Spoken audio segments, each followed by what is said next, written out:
Hello, welcome to JK's Corner. My name is Joke. I'm a Nigerian based in Northwest England.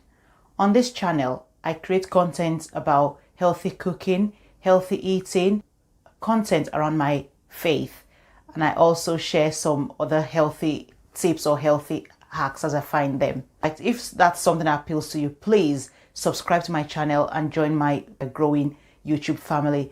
And remember to click on the notification bell so that you get notified every time I post a new video. Today, I want to share a little bit about marriage, the way I've seen a lot of Nigerians do it. It's something very close to my heart, being a Nigerian Muslim. I've seen a lot of practices where the marriages do not necessarily fall in line with the deen. And I'm hoping that going forward, I would like to see younger generation Nigerian Muslim getting married the right way.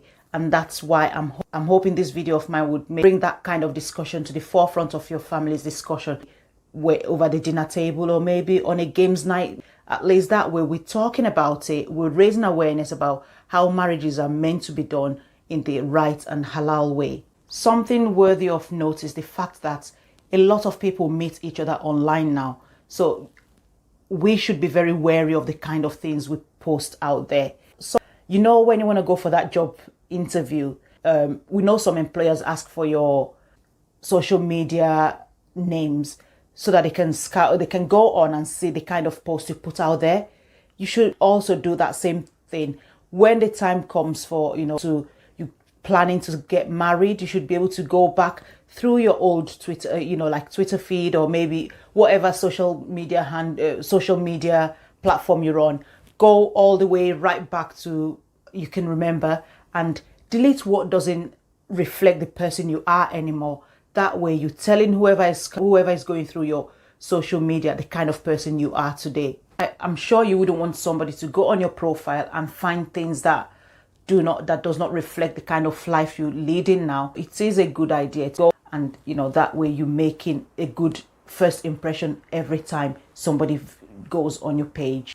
As a young person, whatever you're posting on your social media should reflect the kind of person you are, and that would in turn attract the kind of person you want. And make sure the kind of posts you're liking, sharing, they reflect the kind of person you are as well. Another thing I've noticed, we're watching a lot of Nigerian movies. It doesn't come across that people are doing their due diligence on time. But right at the start of getting to know each other, find out your core values, things you're not going to compromise on. I mean, this is a given regardless. You should both always be ready to learn at every stage in life. You can't know everything all. So you should be ready to learn from your husband or your wife. You're making your wife unhappy or you're making your husband unhappy. Have that conversation. Discuss about, what I can do better to make sure things go smooth in this relationship. Because no matter how much all these romantic movies try to portray to us, love alone does not sustain a marriage. We need a lot more than love. You need tolerance. You need understanding. You need communication to be able to have a successful and fruitful relationship. Young adults now have a lot more information at their disposal than we did in our time, so they know what to expect. But sometimes it's difficult for them to get, if something's not working, how to break away from it. The most important thing is we should always be open to communication to anybody that matters to us in life at every stage in our lives, be it our parents, potential wife, potential husband.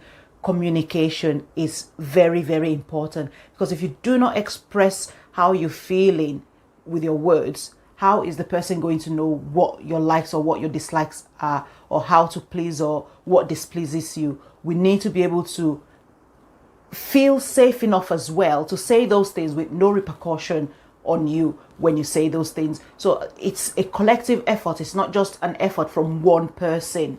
Nobody should have to stay in a relationship of abuse because of what the society would say, or because their parents are not willing to take them back home, or because they won't get the support from their siblings. Nobody should have to live with that at all. We should be able to appreciate that when something is not working out, that we're able to call it quits and move on to the next stage. If everybody is always willing to learn from each other, then there would be no chance of an abuse. Raise your kids the right way to become good husbands. There is a lot of emphasis on girls to grow up and become good wives, but you don't hear the same emphasis on boys to grow up to become good husbands. You know, they are one half of that marriage, so they should be raised in a way that when they go out in the society, the girl who maybe wants to get married to them would know they are safe in the hands of that person. Remember to like this video and share with the other people you think may benefit from the content. Those are my initial thoughts around Nigerian Muslim marriages. I definitely want to hear your point of view. What else would you like to hear me talk about? Please leave me a comment. I'd like to get to know what would interest you, you know, so that we can all do things better. I'd definitely like to talk more on marriages on this channel. If you'd like me to do so, please let me know in the comment below. Thank you very much for watching, and I'll see you in my next video. Bye bye.